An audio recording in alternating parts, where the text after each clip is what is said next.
Hello everyone, my name is Lawrence from Express Unity, and today we'll be going through our butterfly game and adding a bit of functionality to actually spawning in our player. So what we had last time is we were able to log in using our account. We made this status over here that tells us exactly what's happening through the entirety of the process of logging in, and then once we logged in, we now have this join or create button. And I just realized I've actually misspelled create. So that is 10 out of 10. Alrighty. So what we want this create button to do is let's networking. So we want it to spawn our player, right? Excuse me. Once you should be in loads. Alright. Just touch. Okay. So when we create a drone, it'll do photon network. Join random room. It's going to fail if there's no servers. If it fails, it's going to create a new room with max players of 4. This can be any number you want. Just note that if you are using the free version of Photon, you can only have a maximum of 20 CCU. So yeah, okay. So what we want to do is let's create a cube.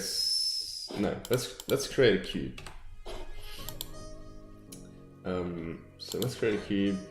We'll name it player, and we'll give it the tag of player.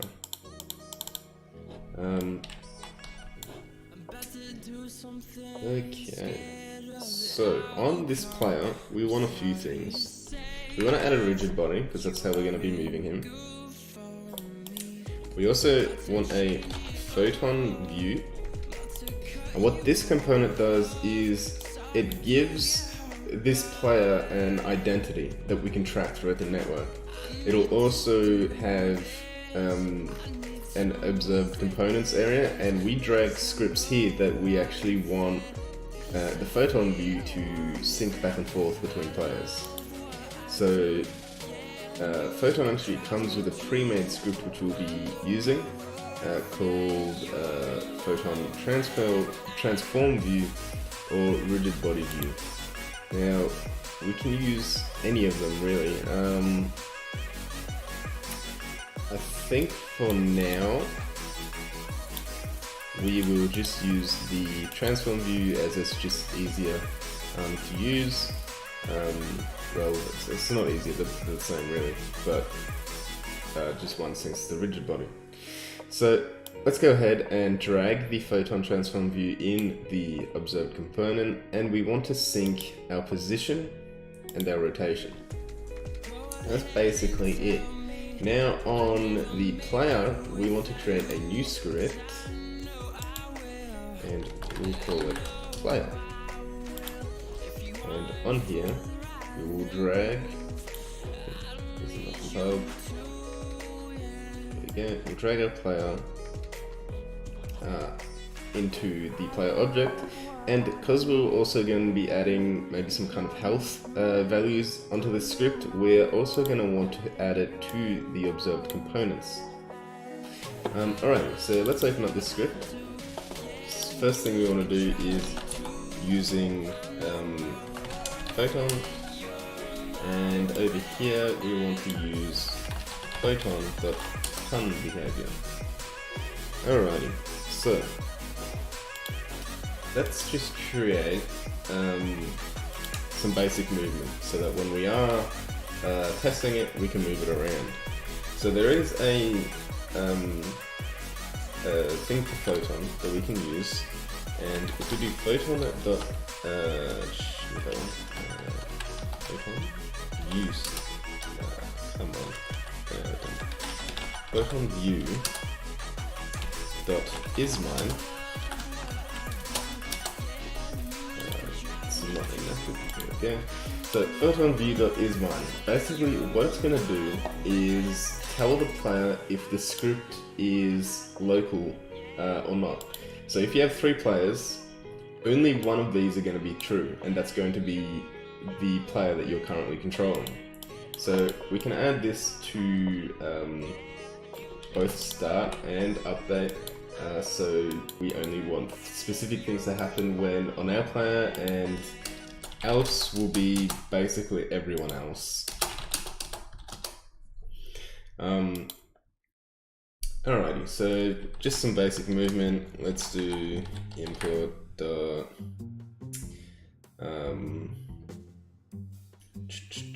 actually we can just do this. Let's do float x equals input dot get raw get access raw horizontal, and then float y equals input dot get access raw vertical. And now what we can do is grab a reference to a rigid body. So rigid body RB, and because we want everyone, including myself, to know this reference, just in case we want to do some sort of interactions like a knockback or something, we kind of want everyone to know this. So in actual fact, we could even make it public so that other players could access our rigid body. And then we could have some sort of funky interaction if, I don't know, 2 players collide or something along those lines. So above this, we do RB equals get component, and we want to get the rigid body component. So doing this outside of the photon isMine and the else will basically mean everybody gets to know this. Everybody gets to know what this means.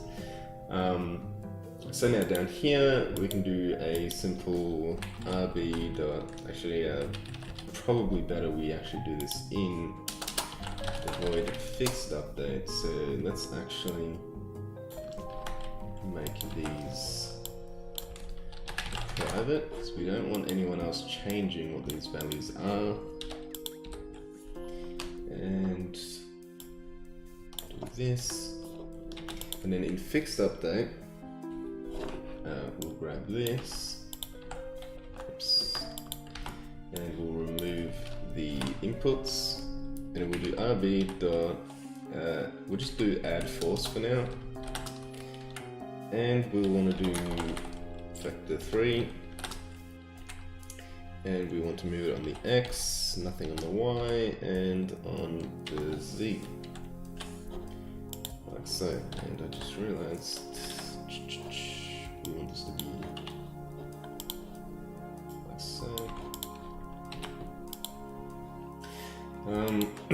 Alrighty, so this should give us some basic movement.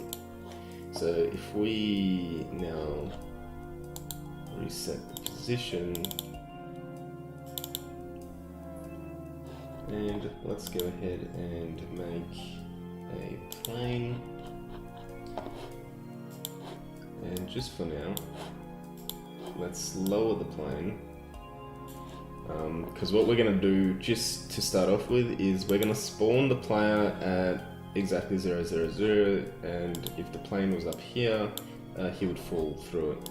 So for now, instead of mucking around with spawn points and stuff, we'll just spawn the players directly in the center. So just move the plane down. Let's go ahead and create a folder, call it materials, and let's just make a basic ground material. Let's give it a dark color, like so, just so we can see our player. And let's go and I think that's all. Oh yeah, oh no, we do that in script. Yeah, sure, we good. So I believe that should be it for our player, just a basic setup. Let's go ahead and, oh actually, we want to make a,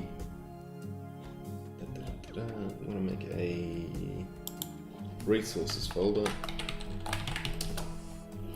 Basically the way Instantiate works over the network with Photon is through the resources folder. So instead of getting the game object as a prefab, we actually get the game object as a string via the resources folder. So let's drag him in there. We now delete the player. And if we go back to our MP manager, and let's over here there should be on joined room.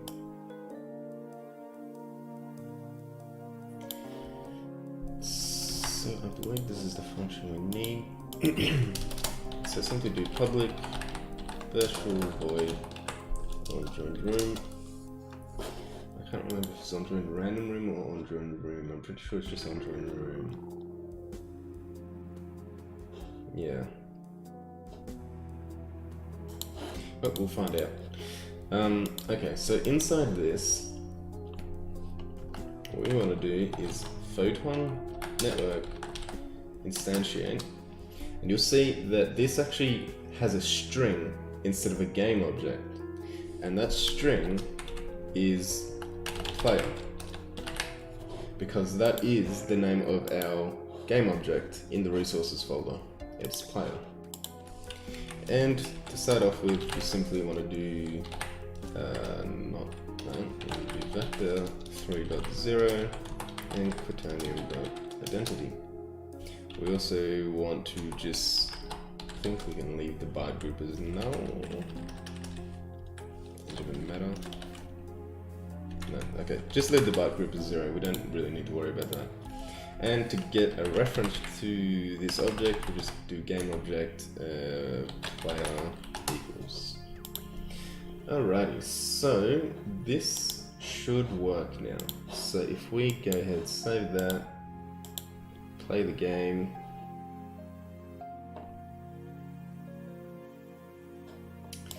Let's log in.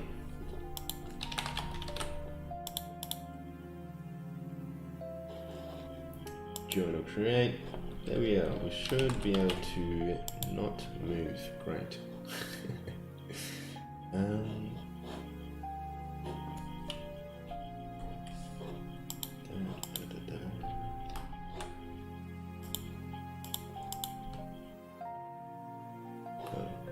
We are moving just really slow. Okay, so let's go ahead and, oh wait, I actually never made any speed variable. So we float, call it speed, and let's times the vector by speed. Maybe we'll give it a default speed of 3. Alright, so let's try that again.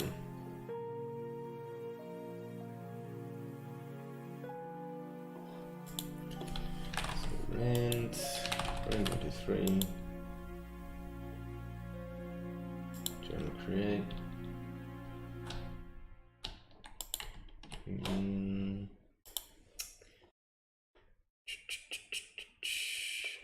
What am I missing? It's still not the speed, is it? Oh, okay. No, I know what it is. It's not the speed at all. Let's create a new folder. Let's call it physics materials. Create a new where is it? Create a new physics material. We'll call it none. And static friction, give it 0, and dynamic friction, give it 0. On the player prefab, on the box collider, go ahead and give it that new physics material, and give it the drag of 2. Well, that doesn't matter really, 3, 2. And basically what that'll do is it'll make the object have no friction but still slow down when you let go of the keys. So let's go ahead, log in, join create. Is it still too slow? Okay, yeah, it's still too slow. So let's give it a default speed of 20 in that case. Okay, so let's go ahead and build and run.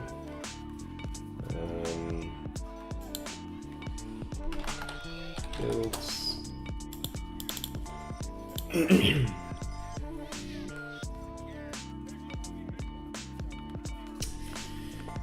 And wait for it to compile.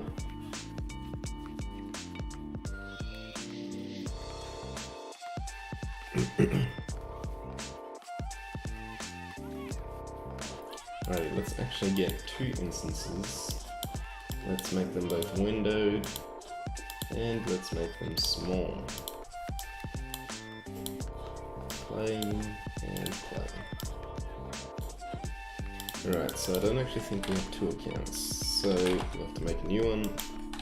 Ran 23, log in on that one. This one will be test 23. Okay, we actually do have 2 accounts. Join or create. Alright, we've got 1 player in here, we'll move him off over here. Join or create. Got a little bit of a physics issue, but that's fine. You can see that the position though, and rotation is syncing correctly. What probably happened with this rotation on this player is there's a little bit of latency, and so for a split second, this cube that was moved over in the corner was still in the center of the map until he properly loaded in, and so what happened is he actually got knocked around a little bit. So as you can see, we can move this player, and we can move this player. And because you're using Photon, you could give this application to everyone or anyone, and there should be absolutely no need for any kind of port forwarding or anything like that. So a simple fix to that rotation issue would be simply to lock all rotation. And we are gonna want to make a new array, and we'll call it disable on lobby, and let's just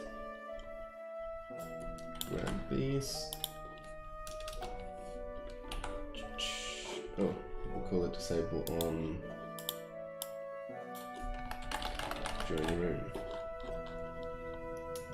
So then we'll call this disable on join room,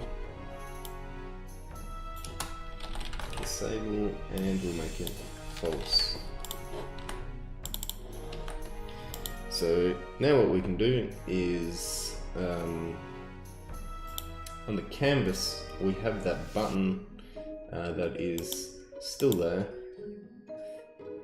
So on disable on join room, create a new element and drag our button inside there.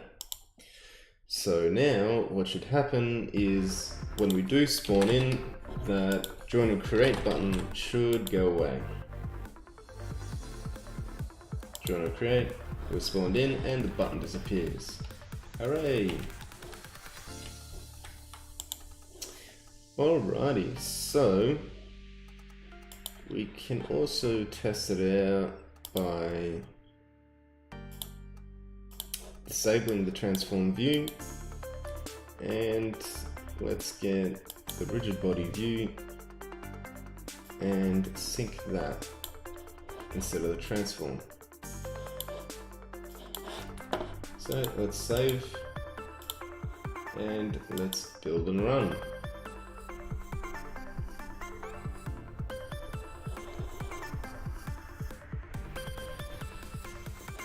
Alrighty, we'll play this, and we'll create a new session. Come on, play. There we go. and rand123 will be on the left screen, test and test23 will be on the right screen. So join and create, let's move over here, join and create, oh, you know what, well that does work. The initial position won't actually sync, so that's actually one thing I did figure. So if, for example, you have projectiles, this is the component you want to use instead of photon transform view. That way, basically what will happen is, because everyone already knows the starting point of where the bullet should be, they only need to know the velocity. So that is what that is for. I kind of just had a brain malfunction there with that. So yeah, put the transform view back on and all should be fine. Let's go ahead, do another quick build and run and see how this goes. It should hopefully work like it did last time, except our player shouldn't get bumped and rotated. So rand123, test 23, can log in on both. Join and create, move this guy over to the left, join and create, and there you go. You actually saw it there a little bit. There was a little bit of latency and this cube actually gets stuck in the center. So now we can move around on both screens, like so. We can even bump each other around a little bit, like so. And that is all being synced perfectly with all with both players. So yeah, I hope you guys enjoyed the 4th episode, I believe. Next episode, I think what we're probably gonna do is get the camera to follow your player, and we'll probably add some variables to sync to both players, like a health bar or something like that. Maybe get some bullets syncing up. So yeah, like I said in the last video, I have no idea where I'm going with this game. I'm just basically showing you guys the basics of setting up a multiplayer game using a basic login and registration system with PlayFab. We could even go as far as making some sort of currency and inventory system with PlayFab. So in the comments, let me know if you guys want to see some sort of currency or inventory system. Basically, like I said, I have no idea where I'm going with this game, so it would be really great if you guys shared what you would want me to make out of this. So yeah, thanks for watching, leave a like and subscribe, and I'll see you guys in the next video.